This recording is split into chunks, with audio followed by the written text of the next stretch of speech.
My daughter left her 5-year-old autistic son at my door and never came back. That was 11 years ago. I raised Ethan myself. Everyone said he'd never succeed. Too different. Too difficult. They were wrong. By 16, he'd built a software worth $3.2 million. Then the news covered his story. 2 weeks later, my doorbell rang. Rachel, my daughter, standing there with a lawyer and documents claiming she'd been involved the whole time.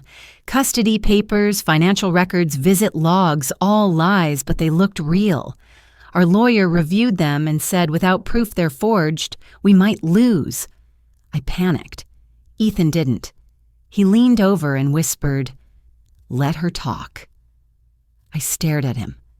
We were about to lose everything, and he wanted her to keep lying, but he just sat there calm, watching, and I had no idea what he was about to do. My name is Vivian. I'm 68 years old, and this is my story. Before we continue, please leave a comment telling us where you're watching from and subscribe to Dust Revenge channel. We're creating a community of people who know that our best chapters can happen at any age. Now back to the story.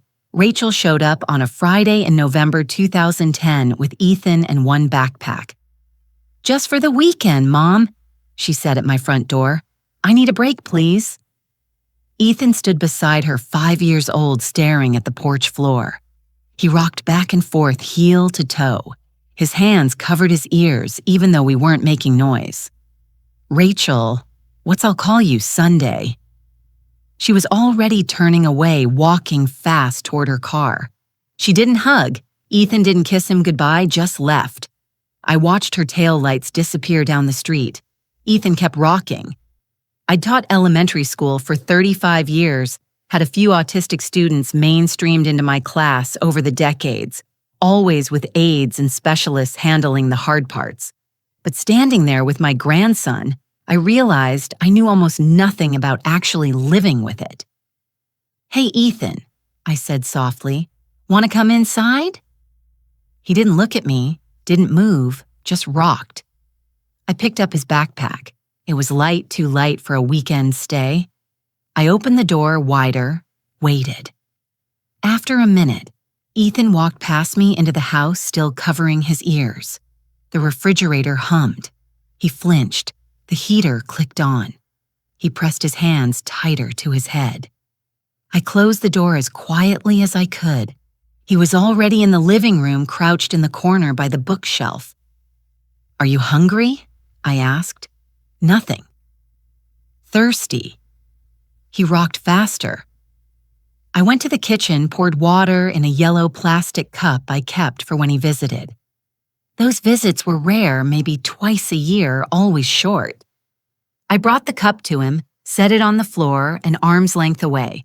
He stopped rocking, looked at the cup, then went back to rocking. That first night was worse. I made chicken nuggets and fries for dinner because Rachel once told me that's what he ate. Ethan took one look at the plate and turned away. I tried pasta. No, I tried a sandwich. He pushed it across the table. "What do you want to eat?" I asked. He hummed a low sound in his throat and stared at the wall. I gave him crackers. He ate 3. Bedtime was a disaster. I tried to help him brush his teeth and he screamed. Not crying, screaming like I was hurting him. I stepped back and he stopped, but he was shaking.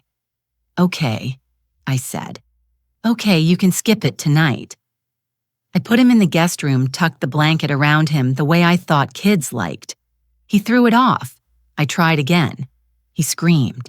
I left the blanket at the foot of the bed and backed out of the room. He didn't sleep. I could hear him humming all night, that same low sound over and over. I didn't sleep either. Saturday morning, I called Rachel. No answer. Left a message. "Rachel, honey, call me back. I need to know what Ethan eats, what his routines are." She didn't call. I called again, Saturday night, Sunday morning, Sunday night. Nothing. 1 week became 2. I took Ethan to the pediatrician. The doctor confirmed what I already suspected. He's autistic. "Mrs. Cooper, has anyone talked to you about getting him evaluated?"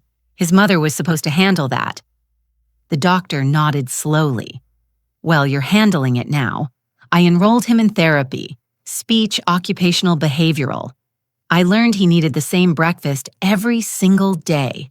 Scrambled eggs, toast cut corner to corner, nothing touching on the plate. I learned the route to therapy had to be exactly the same, or he'd scream in the car.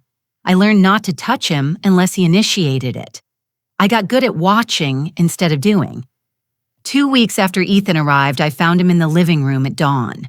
He was on the floor with a bin of toy cars I'd bought him, lining them up in a perfect row, but it wasn't random.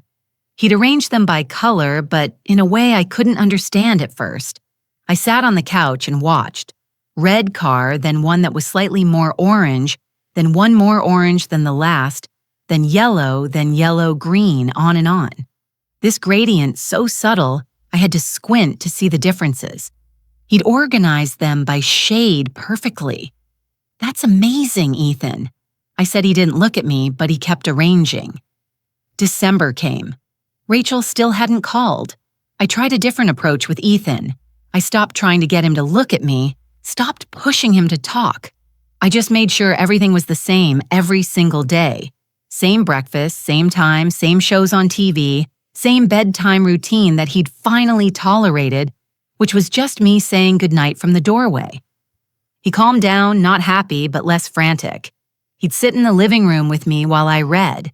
He'd eat meals without pushing the plate away. On Christmas Eve, I made sugar cookies. Ethan didn't help, but he sat at the table and watched me cut shapes. The kitchen smelled like vanilla and butter. The phone rang. I grabbed it hoping. Rachel, Mom. Her voice was flat, tired. Rachel. Thank God. When are you coming to get him? He needs you. I need to know. I can't do this anymore, Mom. I stopped moving. What's yours? I tried. I really tried, but I can't. Her voice cracked. I just can't. Rachel, wait. The line went dead. I called back.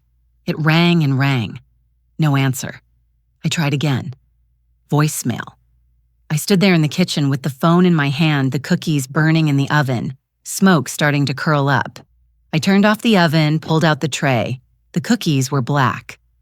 I sat down on the floor, just sat there, with my back against the cabinet. Ethan appeared in the doorway. He looked at me for a long moment, longer than he'd ever looked at me before. Then he walked to the counter, picked up the yellow cup I'd given him that first day and brought it to me. He set it on the floor beside me.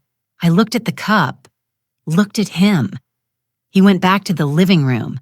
I cried sitting there on the kitchen floor with a burnt cookie sheet and a yellow plastic cup. The years after that blurred together. I kept everything exactly the same for Ethan. Same breakfast every morning, eggs and toast, same route everywhere we went. Same bedtime, same routine, same everything. When I kept it consistent, he was okay. Not happy, maybe, but okay. When he turned 6, he became obsessed with a set of magnetic letters I'd bought him. He'd arrange them on the refrigerator for hours. Not words, patterns, groups, sequences I couldn't understand. Then he started drawing symbols in little notebooks from the dollar store. Circles, lines, tick marks, tracking something only he understood. At therapy, I asked about it. He makes these marks everywhere. Should I be worried?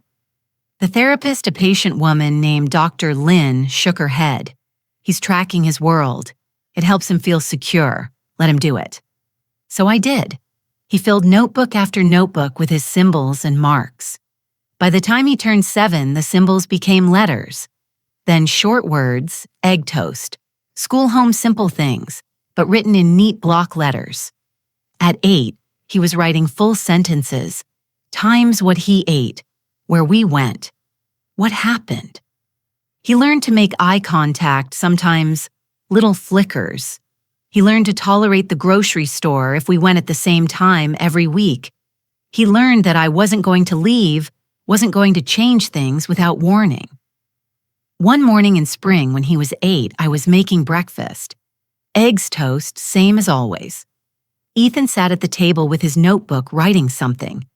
Why did Mom leave? I nearly dropped the spatula. I turned around. Ethan was looking at his notebook, not at me, but he'd spoken. 3 years of mostly silence, then single words, and now this, a full sentence, a question. I sat down across from him. She said she couldn't handle it. He nodded, once wrote something in his notebook, went back to staring at the page. I got up, finished making breakfast, put his plate in front of him. Then I went to the bathroom and cried where he couldn't hear me. He'd spoken. He'd asked the question I didn't know how to answer, but I told him the truth. That's all I could do. The truth. And eggs and toast every morning and the same yellow cup. That's what I had to give him. It would have to be enough. A year after Ethan first spoke to me, the school called with a problem. It was September 2014. Ethan was 9, starting 4th grade. I thought we'd move past the hardest parts. He was talking in full sentences now, eating in the cafeteria without meltdowns, even raising his hand in class sometimes. Progress. Then Principal Andrews wanted to move him. "Mrs. Cooper, we need to discuss Ethan's placement," he said over the phone. New teacher this year, Mrs. Brennan, who'd seemed kind at orientation. I'd been hopeful. "What's the problem?" I asked. "Ethan would be better served in our special needs classroom. The other students are moving at a different pace." I gripped the phone. Ethan keeps up with the work. It's not about academics. It's about behavior. He doesn't participate in group activities. He won't make eye contact during circle time. Yesterday, he covered his ears during music class because it's loud. He has sensory issues. "Mrs. Cooper, we have a program designed for children like Ethan. It would be less stressful for everyone, less stressful for the teacher."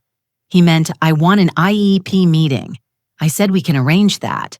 But this week's silence. "Then I'll have my secretary call you." I spent 3 days preparing printed every report card, every therapy progress note, every piece of documentation I'd kept in folders. Ethan's reading was above grade level. His math was 2 years ahead. His handwriting was careful and neat, every letter perfectly formed. The problem wasn't that he couldn't learn. The problem was that he learned differently. The meeting was on a Friday afternoon conference room at the school. 2 bright fluorescent lights humming. Principal Andrews sat at the head of the table.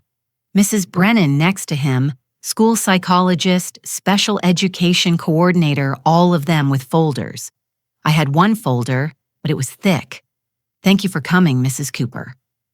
Principal Andrews said, "We want what's best for Ethan. So do I." Mrs. Brennan spoke first. Soft voice, sympathetic smile. "Ethan is a sweet boy, but he struggles socially. He doesn't interact with peers. During group work, he sits alone.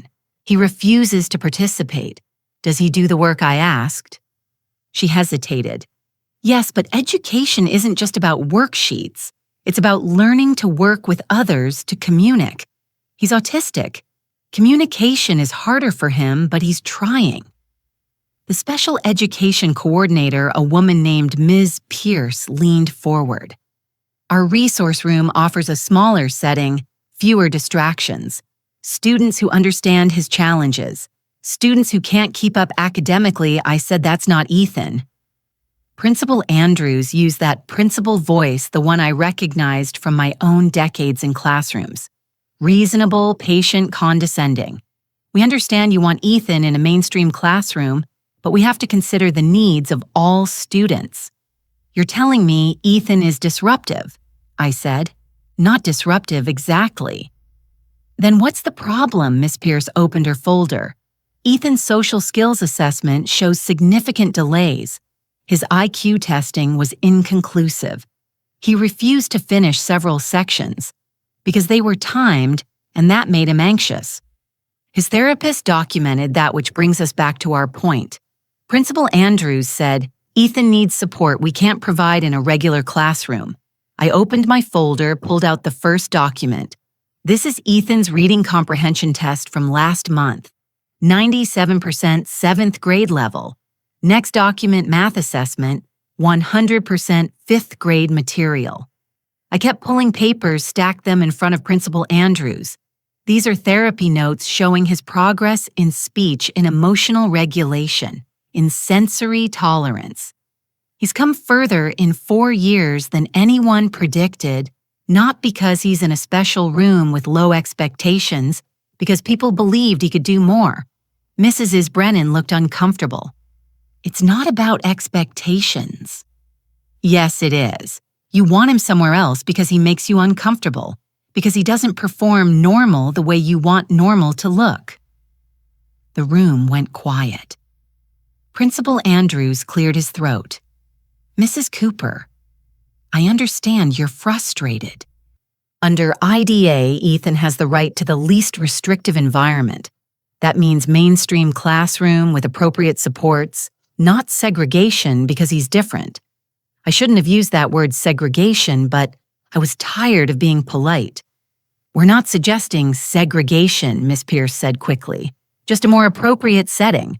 Then provide the supports in his current classroom, noise-canceling headphones, for music, extra time for transitions, a quiet space if he gets overwhelmed. That's accommodation, not removal. They looked at each other. Principal Andrews sighed. Well, draft an IEP with those accommodations, he said finally. But if Ethan continues to struggle, he won't. I didn't actually know that, but I knew giving up on him wasn't the answer. That evening, I spread all the meeting notes across the kitchen table, started organizing them into a 3-ring binder, color-coded tabs for medical educational therapy legal. My hands knew this work from years in classrooms. Ethan came in from the living room. He'd been watching his show, the same episode he watched every Friday. His yellow cup sat on the counter where he always left it. He stood watching me work. "What are you doing?" he asked. His speech had grown stronger over the year, more fluid, making sure the school can't forget what you can do. He moved closer, looked at the papers. "Can I help?" I glanced at him. "Sure." We worked together for an hour. I showed him how I was organizing everything. He studied my system, then pointed to the therapy tab. These should be sorted by date, then by type. Speech separate from occupational, separate from behavioral. I looked at where he was pointing. He was right. That made more sense. "Show me," I said. He rearranged the entire section in 10 minutes, created a system I wouldn't have thought of, logical and clean and perfect. I watched him work his hands, moving fast, completely focused. He understood organization on a level I'd never reach, pattern and structure and order. It came naturally to him the way breathing came to other people. "That's really good, Ethan," I said when he finished. He nodded, didn't smile, but I could tell he was pleased. The next year, when Ethan turned 10, his speech therapist suggested a tablet for communication support, something to type on when speaking felt too hard. I saved up and bought him one for his birthday. He had it figured out in a day. Within a week, he downloaded a scanning app, started photographing every page of his notebooks, creating digital copies. I watched him work methodical and focused, preserving everything he'd ever written. "Why are you doing that?" I asked. "So I don't lose it," he said, not looking up from the screen. At therapy group sessions for parents, the other mothers would ask me questions during coffee time. How did I get Ethan to cooperate? What was my secret? How did I handle the meltdowns? "I don't handle him," I said. I listened to him. One woman, Linda, whose son was 7 and nonverbal, shook her head. "But how do you stay so patient?" I thought about that. I guess I stopped trying to make him be someone else. I just try to understand who he is. She looked at me like I'd said something profound, but it wasn't profound. It was just the only thing that worked. Ethan started noticing patterns everywhere. That year, we'd be driving and he'd say, "The traffic light on 4th Street is mistimed. It stays red 45 seconds longer than the others." I had no idea if that was true. At the grocery store, he'd look at the receipt and point out a pricing error. The apples were marked wrong 3 cents higher than the shelf tag. He was right every time. Once at a parent-teacher conference that fall, Principal Andrews smiled at me while explaining Ethan's progress, but his eyes stayed flat cold. In the car, Ethan said, "He doesn't like me." "What no, honey? He was being nice." His face moved wrong. The smile didn't match. I glanced at Ethan. He was staring out the window, expression blank. "What do you mean?" When people really smile, the muscles around their eyes contract. His didn't. He was pretending. I drove in silence. Ethan was 10 years old and he could read faces better than I could. By the time he turned 11 and started 5th grade, I thought we'd found our rhythm. Then Mrs. Hang called me at work one afternoon. "Mrs. Cooper, Ethan disrupted class today." My stomach dropped. What happened? I was teaching long division. Ethan stood up and corrected me in front of everyone. Was he right? Pause. That's not the point. That's exactly the point. Was he right? Yes, but then he was helping. Mrs. Cooper. He embarrassed me. He needs to understand there's a time and place. He's 11. He sees a mistake. He corrects it. That's how his brain works. Another parent conference. Another stack of paperwork. This time, they wanted to label him oppositional defiant. I brought 6 months of therapy notes. Dr. Lynn's assessments showing Ethan wasn't defiant. He was direct factual. He didn't understand social hierarchies that said adults were always right, even when they were wrong. He's not being disrespectful, I explained to the school psychologist. He's being honest. There's a difference.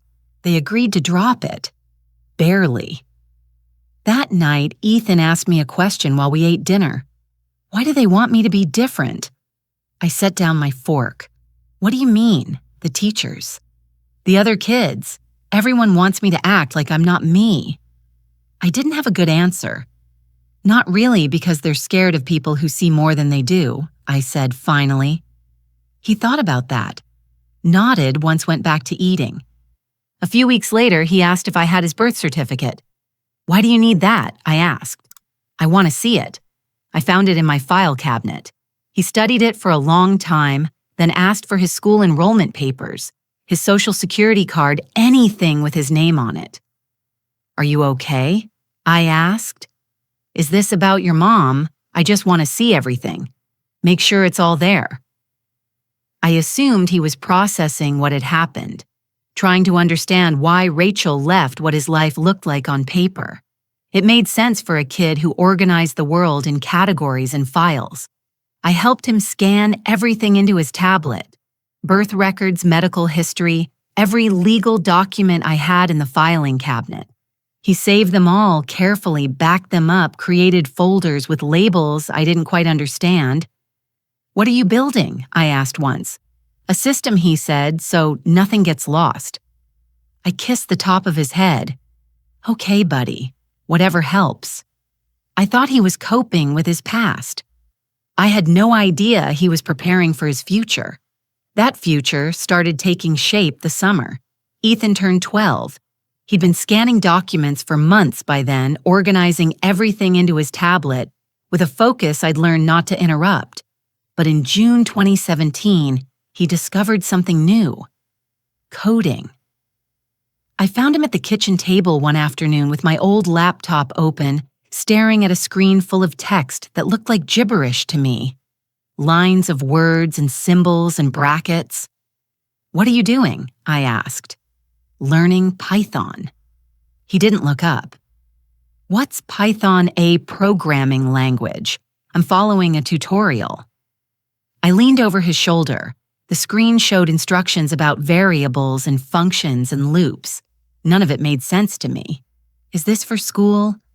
No, I just want to learn it. I left him alone.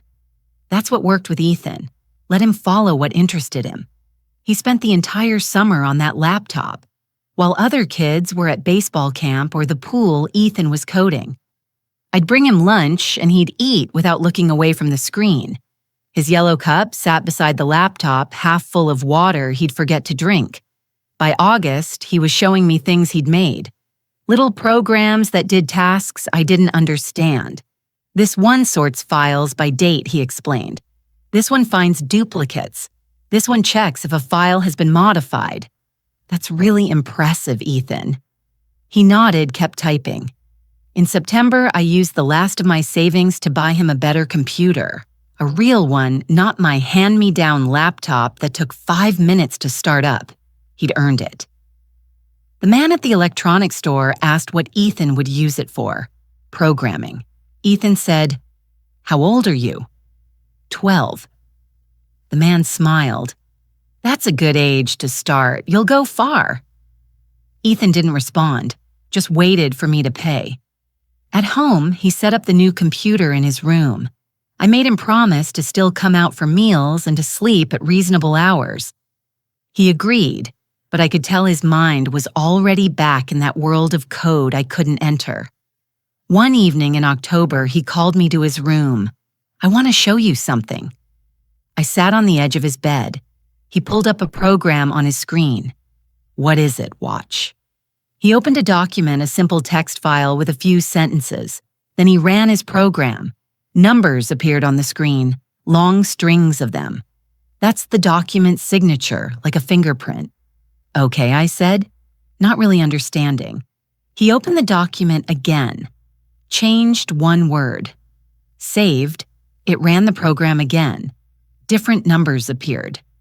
See, the signature changed. That means the document was altered, so you can tell if someone edits something. Yes. And when and how many times he looked at me, actually made eye contact for a moment. So things stayed true. I thought about all those school meetings, all those times administrators had said one thing and then claimed later they'd said something else. All the times I'd wished I had proof. That's brilliant, Ethan. He turned back to his screen. It's just pattern recognition. Digital instead of physical. Just pattern recognition. As if that wasn't everything. The next year, when he was 13, the project expanded. "I want to digitize all your binders," he said one morning at breakfast. "The school meeting notes all of it." I looked at him over my coffee. "That's a lot of scanning. We already did the legal stuff." "I know, but I want everything in the system." "What system?" "The one I'm building. So nothing gets lost or changed." I thought about it. Those binders held years of fights, years of advocacy, years of proof that Ethan wasn't what people assumed he was. "Okay," I said, "but you're doing the scanning. My back can't handle that many hours hunched over." We spent weeks on it. I'd pull out binders, and Ethan would scan page after page. IEP meeting notes from 2014, therapy assessments from 2012, report cards, progress notes, incident reports, every piece of paper that told Ethan's story. He didn't just scan them. He did something to each file on his computer, adding layers of information I couldn't see. "What are you adding?" I asked once. "Timestamps, verification codes, hash values." He paused. Each document connects to the ones before and after it like a chain. If someone tries to change one link, the whole chain breaks. Why would someone change them? He looked at me. "Why did Principal Andrews try to move me when I was 9? Fair point." "So this protects the truth," I said. "Yes." I watched him work. This kid who'd been nonverbal 7 years ago, who'd screamed at the sound of the vacuum cleaner, who couldn't look anyone in the eye. Now he was building something I could barely comprehend, something powerful. "I'm proud of you," I said. He nodded once, kept scanning. Our relationship had changed by then. We didn't need a lot of words. I'd say something, he'd nod. He'd show me something on his computer. I'd tell him it was good. We had dinner together every night. Same time, same seats. His yellow cup always to the right of his plate. Comfortable. That's what it was. Comfortable silence with someone who understood you didn't need to fill every quiet moment with noise. He turned 14 in November 2018. One afternoon, he asked if I'd kept anything from when he first came to live with me. Like what receipts, calendars, bank statements, anything from 2010 or 2011, I frowned. "Why would you want that? I just want to see it." I led him to the garage, showed him the boxes I'd never thrown away because I'm not a throwaway kind of person. Old tax records, utility bills, bank statements going back a decade. Calendars where I'd written appointments and errands in cramped handwriting. "You kept all this?" he asked. "I taught elementary school. We keep everything." He started going through the boxes, pulled out my 2010 calendar, opened it to November, ran his finger down the dates. "Why do you need this?" I asked. "I need to know what really happened, not what people say happened." What actually happened, I sat down on an overturned crate. "This is about your mom." He didn't answer right away, just kept looking at the calendar, at my handwriting marking the day Rachel brought him.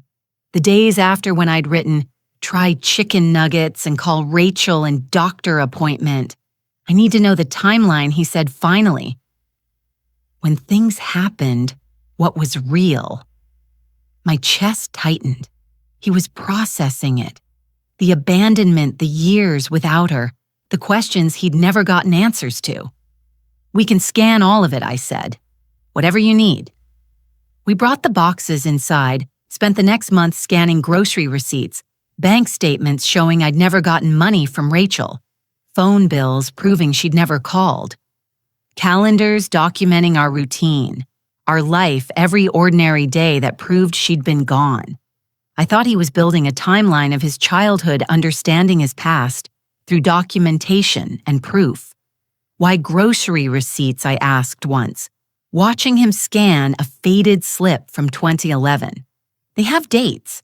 They show where we were, what we bought. They're evidence. Evidence of what happened, of what was real." I didn't push.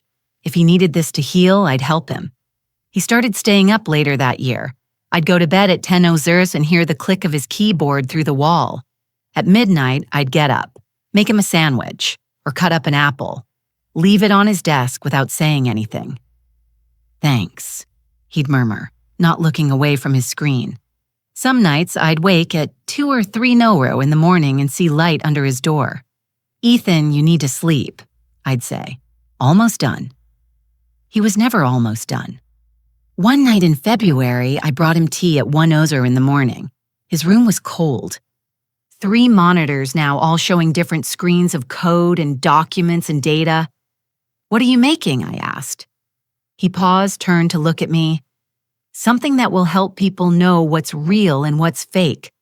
What actually happened versus what someone claims happened.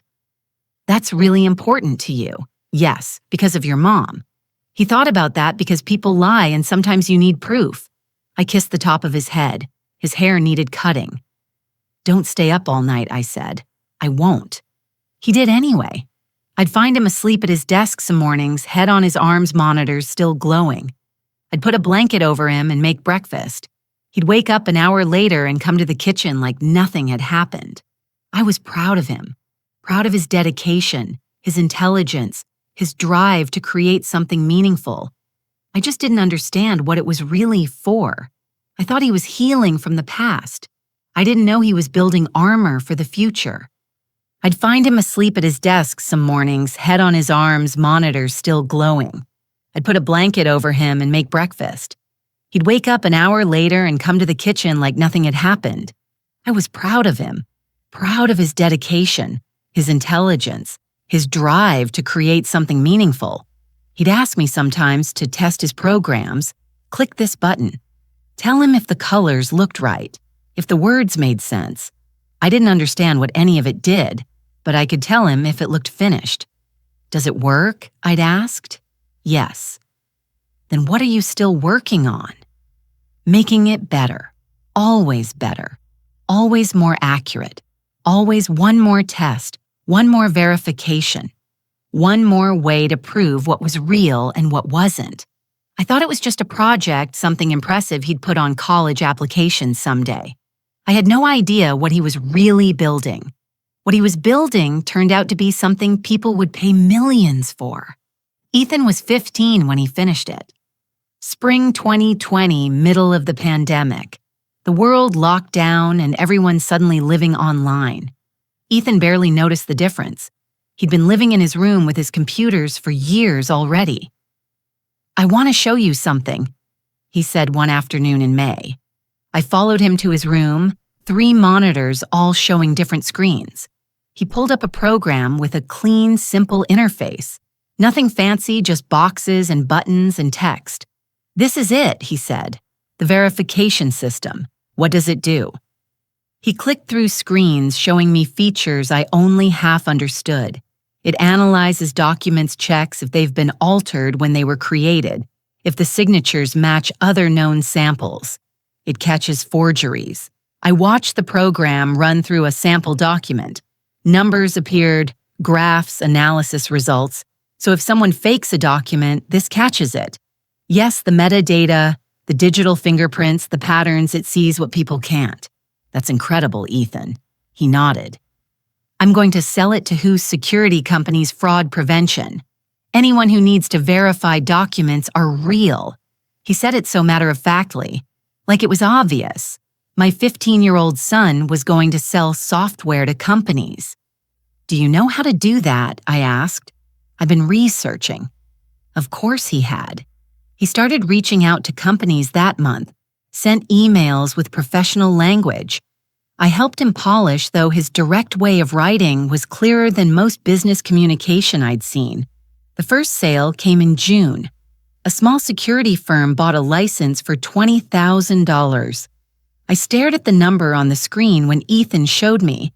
20,000 tringers. "It's less than it should be," he said. "But it's a proof of concept. Now I have a client." He was right.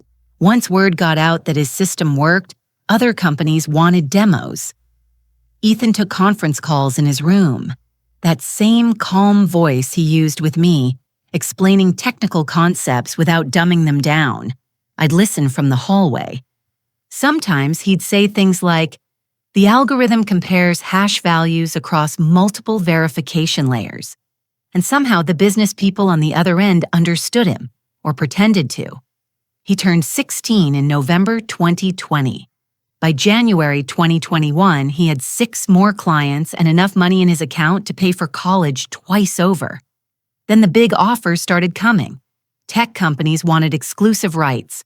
Corporate fraud prevention firms wanted to license it for their entire operations. The numbers jumped from thousands to hundreds of thousands to millions. "I need help," Ethan said in February. "I don't know how to evaluate these contracts. I found a business lawyer through a colleague, James Nakamura, specialized in intellectual property and software licensing. He met with us on a Saturday morning at our kitchen table, spread out 3 different contract offers. These are all substantial," he said, looking at Ethan. "You built something valuable." Ethan nodded. "Which one is best?" James walked him through the options. Licensing deals that would pay over time acquisition, offers that would buy the software outright. Ethan listened, asked specific questions about terms and conditions and rights. "I want to sell it completely," Ethan said finally. "I don't want to manage licensing or support or updates. Just sell it and be done." James looked surprised. "You're sure? Licensing could pay more long-term." "There's a non-compete clause in the acquisition," Ethan said. "If I sell it, I can't make competing verification software for 5 years. "That's standard," James said. "Does that bother you?" "No, I'm done with this kind of software." I glanced at him. He said it so definitely, like he'd already planned what came next. He sold it in March for $3.2 million. I couldn't process that number. I'd worked 35 years as a teacher and made maybe half that total before taxes. The local news heard about it somehow. Wanted to do a story about the local autistic teen who'd created revolutionary security software. I didn't want them in our house, didn't want them turning Ethan into inspiration material, but he said yes. The reporter, a young woman named Kate, came on a Thursday afternoon. She sat up in our living room, asked if she could film Ethan at his computer. "Can you explain what your software does?" she asked. "It verifies document authenticity through pattern recognition and metadata analysis," Ethan said, looking at the camera the way he'd look at anyone, direct. It catches forgeries that people miss. What made you want to create this? I tensed, but Ethan answered simply. I wanted to know what was real.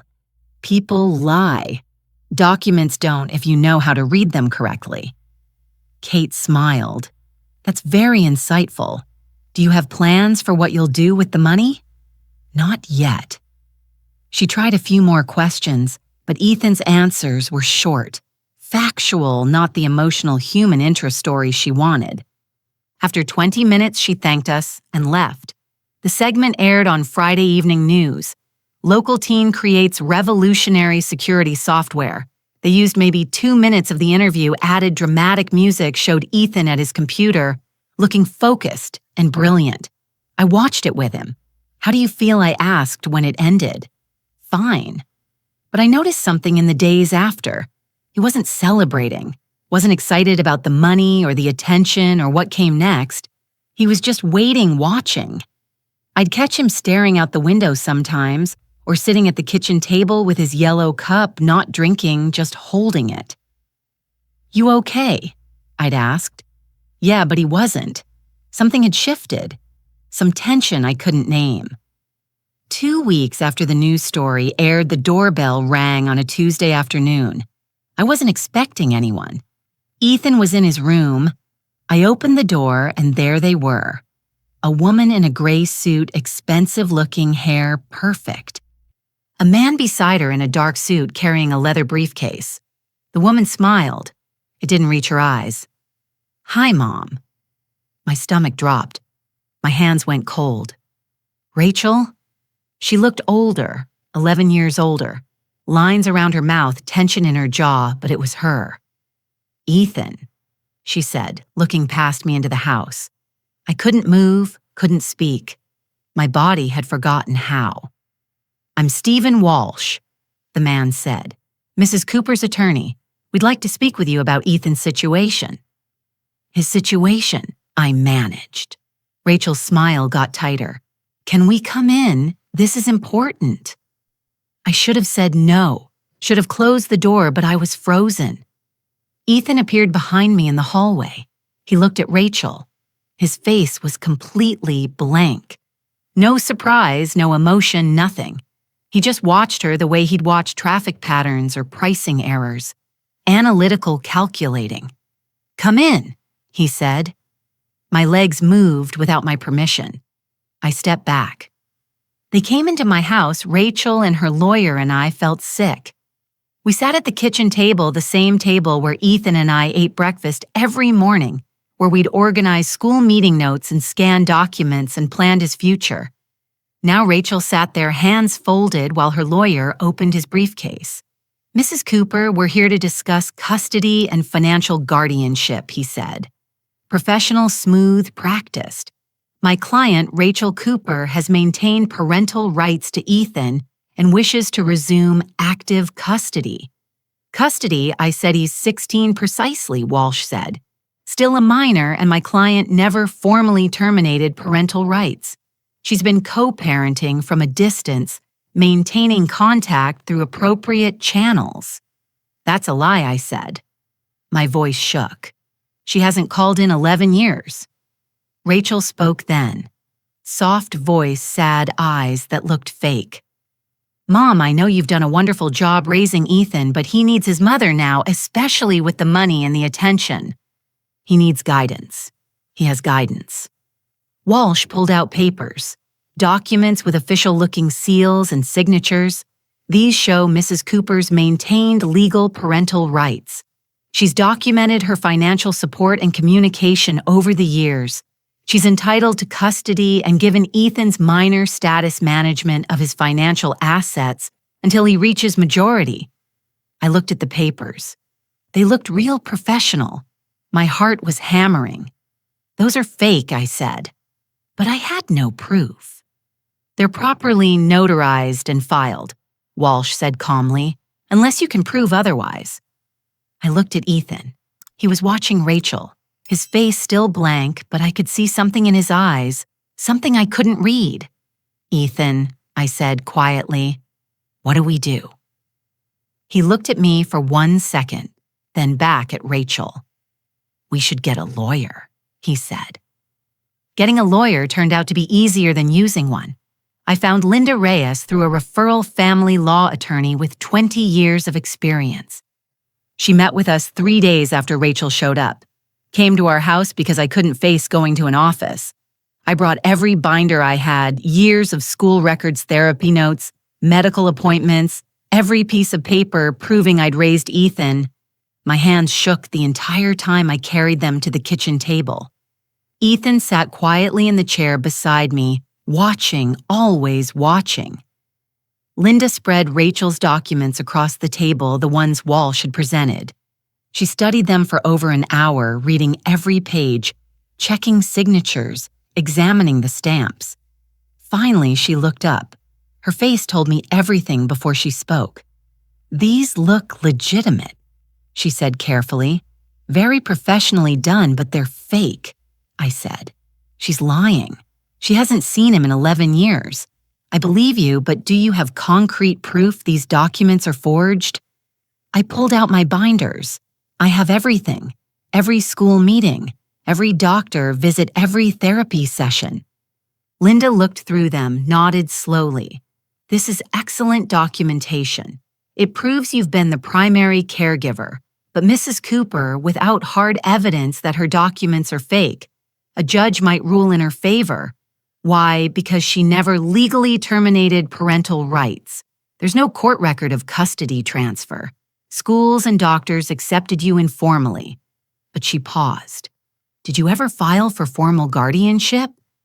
The room went cold. I didn't think I needed to. She abandoned him.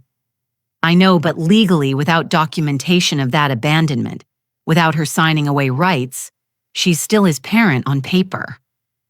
Linda's voice was gentle but firm. "Her lawyer will argue that informal arrangement doesn't override parental rights. I couldn't breathe, so she can just take him. She's not trying to take physical custody. He's 16. Courts rarely force teenagers to move. She's after financial guardianship control of his assets until he's 18. $3.2 million. That's what this was about." "Can we fight it?" I asked. "Yes, but I need you to understand. Her case looks strong.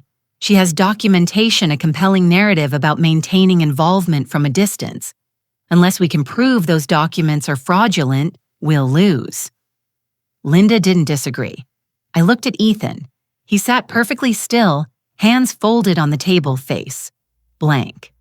He wouldn't meet my eyes. "Ethan," I said quietly, "do you understand what's happening?" "Yes." "Are you scared?" He thought about that. "No.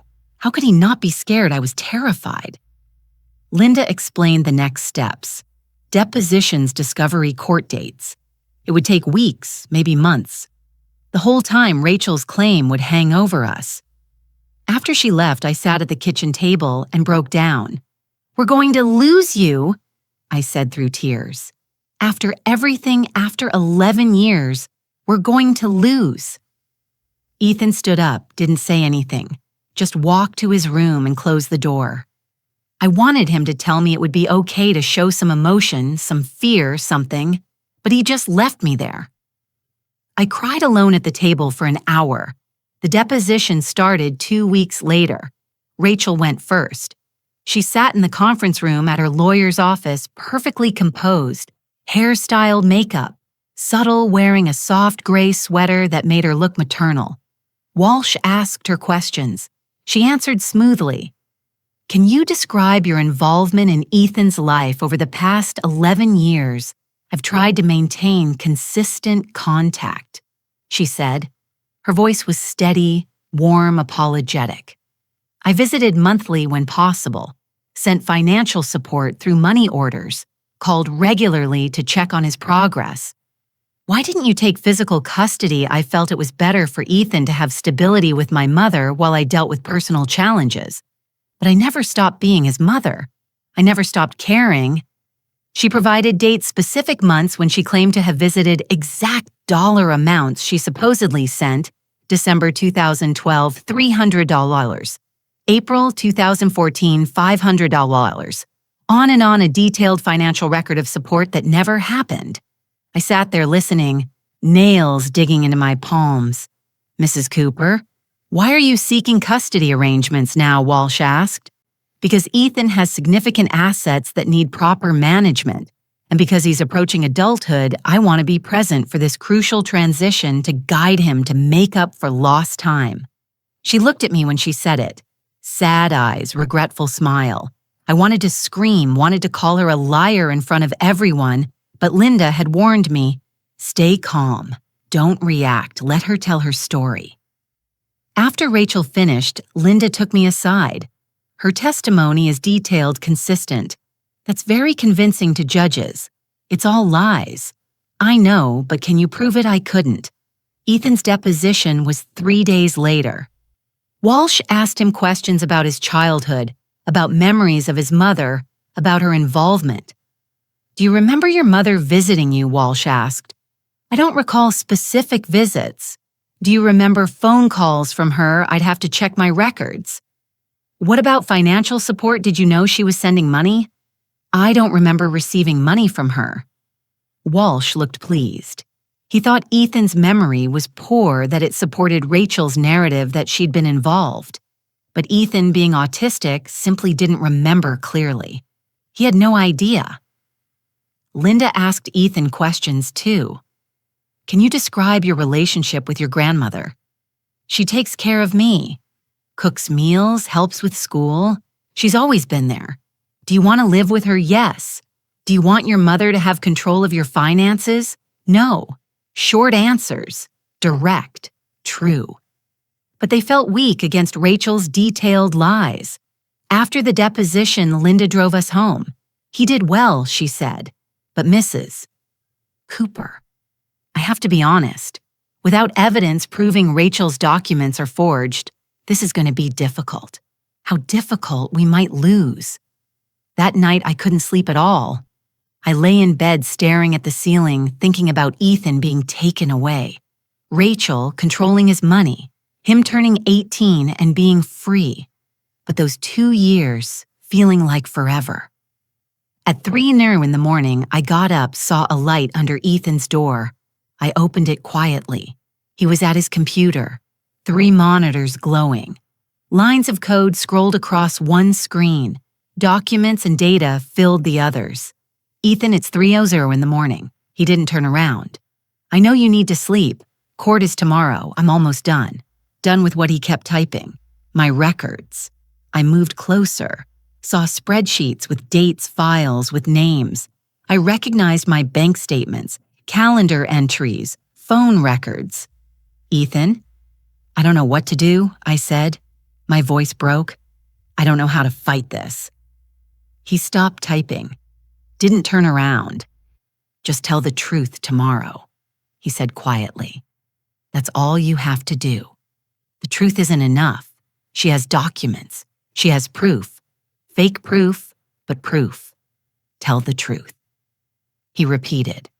I wanted to shake him to make him understand how serious this was, but he just sat there calm, focused, like losing me didn't matter.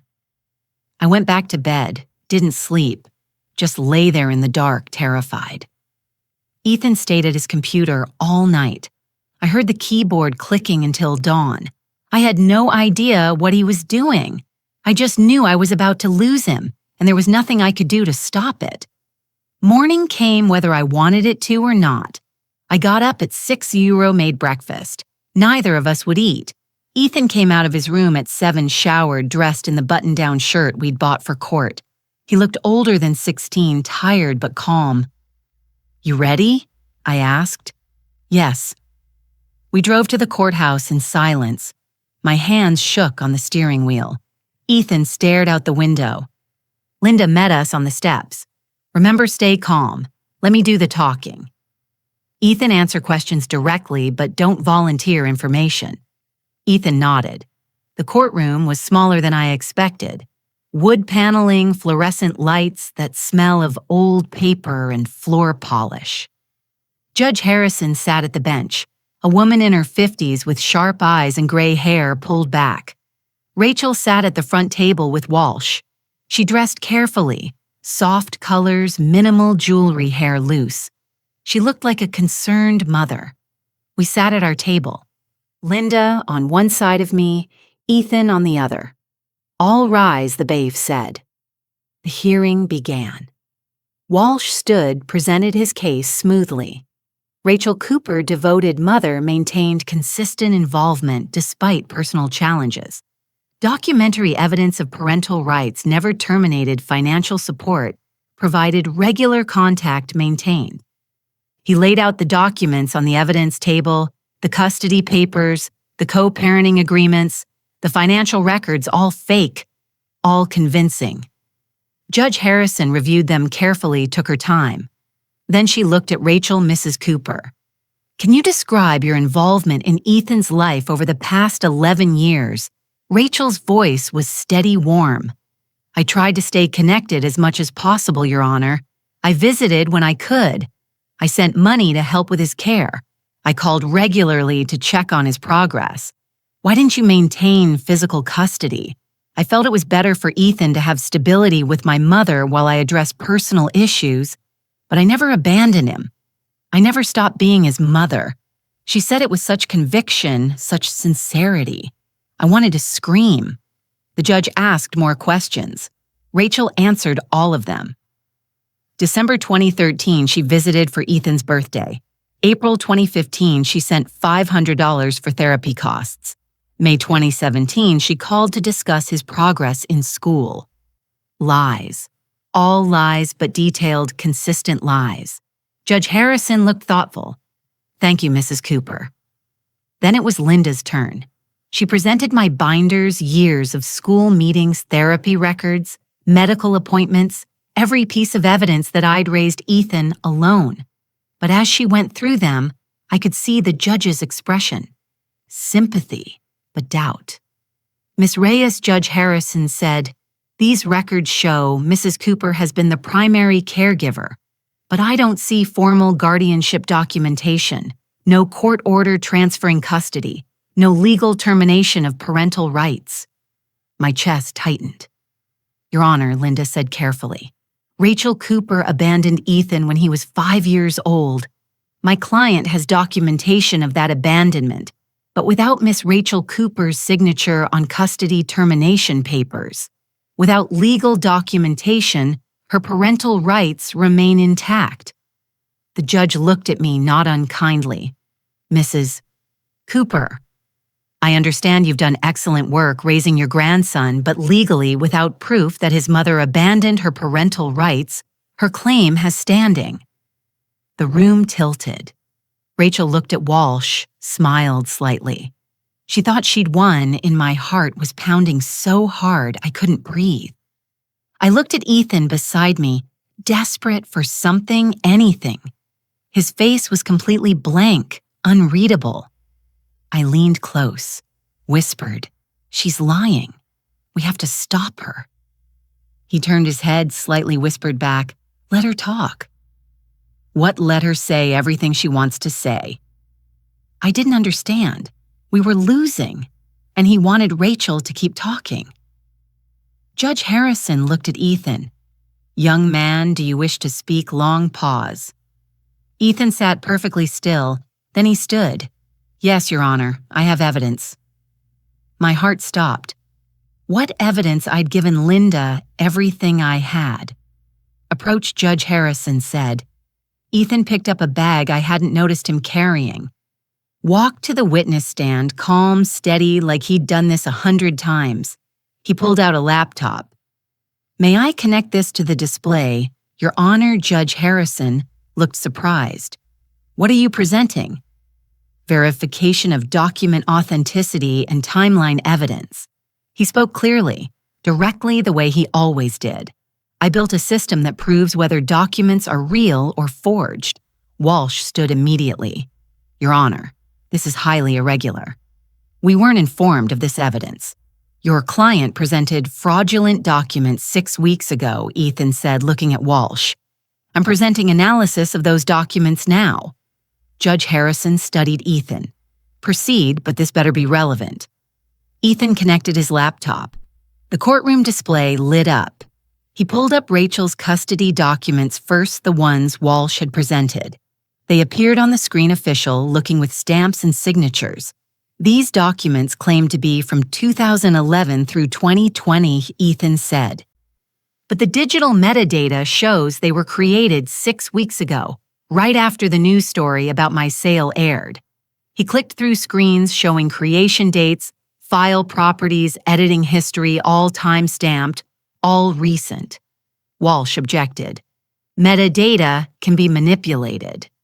Not in this case, Ethan said calmly. The signature verification shows additional discrepancies. He pulled up my copy of his birth certificate. Rachel's signature from 2005 then ran a program that analyzed the signatures on the custody documents. Numbers appeared, comparisons, statistical analysis. The pressure patterns don't match. The letter formation is inconsistent. The spacing and slant are different. These signatures were forged. Judge Harrison leaned forward. How do you know this? I built a verification system. It analyzes documents for authenticity. It's what I sold last month. You're 16, the judge said. Yes. She blinked. Continue.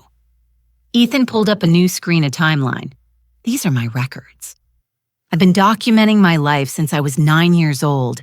He showed spreadsheets, scanned documents, photographs, all time-stamped, all verified. Mrs. Cooper claims she visited in December 2013. Here's my grandmother's calendar from that month showing our schedule. Here are photos from that week with timestamps. Here's my therapy session notes from December 9th. Therapist confirmed no mother present. Here's the school attendance record showing I was present every day that month. He clicked through more screens. December 2013. Rachel wasn't there. Mrs. Cooper claims she sent money orders. Here are 7 years of my grandmother's complete bank records. No deposits from Rachel Cooper. Not $1. Bank statements appeared on screen. Every transaction highlighted. Every source documented. Nothing from Rachel. Mrs. Cooper claims she called regularly. Here are phone company records from 2010 to present. 0 calls from her number after December 24, 2010. Phone records, years of them. Rachel's number nowhere. April 2015. She claims she sent $500 for therapy. Here's the bank statement showing no such deposit. Here's my grandmother's calendar showing she paid out of pocket. Here's the receipt. Every claim Rachel had made. Ethan demolished with proof. Walsh stood again. Your Honor, this evidence wasn't disclosed in discovery because you presented fraudulent documents 6 weeks ago. Ethan said, I built the verification system to analyze them. That's impossible. Walsh said, you couldn't build something like this in 6 weeks. I didn't. Ethan said, I've been building it for 7 years. I just finished analyzing these specific documents 6 weeks ago. Judge Harrison stared at him. You've been documenting your life for 7 years. Yes, Your Honor.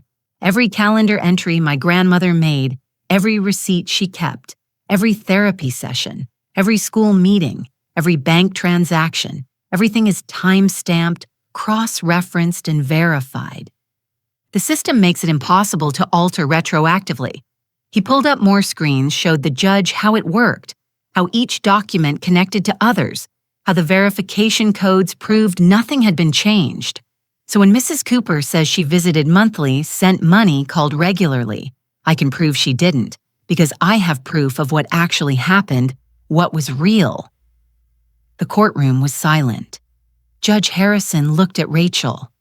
Mrs. Cooper, can you explain these discrepancies? Rachel's face had gone pale. She looked at Walsh. The metadata could be wrong, she said. Her voice shook. The dates might be. I mean, I did visit, I did send money. When exactly? The judge asked. December 2013, I remember. Do you have proof receipts, photos, anything? Rachel stammered. I didn't keep records. I was there. I know I was there. But you have detailed financial records of money orders sent. Yes, I mean, those show. She was falling apart, contradicting herself. The confident mother from 20 minutes ago was gone. Mrs. Cooper, Judge Harrison said coldly, "Did you or did you not falsify custody documents?" My lawyer said. Walsh looked sick. Judge Harrison turned to Ethan. "This verification system, it's legitimate." "Yes, Your Honor. I sold it last month to Anderson Security for $3.2 million. They verified its accuracy before purchase." The judge's eyebrows rose. Then she looked at the evidence again, at the timeline, at the proof that Rachel had been gone for 11 years. "I've seen enough," she said. She ruled from the bench. No recess, no deliberation. Rachel Cooper. "I find your testimony not credible and your documentation fraudulent. Full custody and guardianship is awarded to Vivian Cooper. Furthermore, I'm referring this case to the district attorney for investigation of perjury and fraud." Rachel made a sound like choking. "This hearing is adjourned." The gavel struck. It was over. Outside the courthouse, standing in the afternoon sun, I finally understood. "You knew," I said. "You've been protecting us all along." Ethan nodded. Once, didn't smile, just nodded. 6 months later, things looked different. Ethan couldn't work in data security anymore. The non-compete clause from selling his verification system was clear, so he started a new company software testing and quality assurance. "I'm hiring people like me," he said over breakfast one morning. "Autistic people, we see patterns others miss." His first hire was Stephen. I recognized the name immediately. Stephen had been my student 20 years ago. I'd fought the school board for him in 4th grade. They said he'd never hold a job. Now he was Ethan's lead quality tester. Then Marcus, then Lily, more of my former students' kids people had given up on. I visited Ethan's office one afternoon. Small space, 6 desks, everyone wearing headphones, quiet, focused. Stephen saw me, took off his headphones. "Mrs. Cooper, you told the principal I wasn't broken, just different." His voice cracked. "Ethan says the same thing." I couldn't speak, just nodded. Rachel got 2 years probation and 500 hours of community service at an autism resource center. 3 months into her sentence, I was dropping off donated supplies and saw her on the floor reading to nonverbal children. She looked up, saw me. We both froze. She looked exhausted, humbled, nothing like the woman who'd shown up with a lawyer. The center director told me, not knowing who I was, that volunteer comes in extra hours. Says she's learning what she should have learned years ago. I didn't speak to Rachel, just watched for a moment, then left. Some things don't need words. On a Tuesday evening, a few weeks later, I brought dinner to Ethan's apartment like I always did. His yellow cup sat on the counter, chipped, but still his favorite. We ate at his small table, quiet, comfortable. I started clearing plates. Ethan put his phone down. "Vivian." I turned around. He was looking at his hands. "I know what you gave up for me." I sat back down, waited. "Your friends stopped calling. You stopped going places. I heard you on the phone once turning down a trip because you couldn't leave me. Ethan, you could have sent me away like she did. School suggested it. You didn't." My throat was tight. "You're my grandson." "I know." He looked up at me. "But you chose it every day, even when I couldn't say thank you." Silence, just the hum of his refrigerator. "It mattered," he said quietly. I reached across the table, put my hand near his, not touching, but close. "You were worth every single day," I said. He nodded once. "I know that now." We sat there a moment longer. Then I got up, finished the dishes while he opened his laptop. Same routine, same comfortable silence, but something important had been said. I kissed the top of his head on my way out. He didn't flinch. "See you Tuesday," I said. Tuesday, he confirmed. I drove home through streets I'd driven 1,000 times before. Same route, same turns. The way Ethan liked things, the way I'd learned to like things too. My phone buzzed at a red light, a text from Ethan. Thank you. Just those 2 words. I smiled the whole way home. So that's my story. I'd love to hear what you think. If you were in my shoes, could you forgive your own daughter for abandoning your grandson? Let me know in the comments and subscribe for more stories like mine.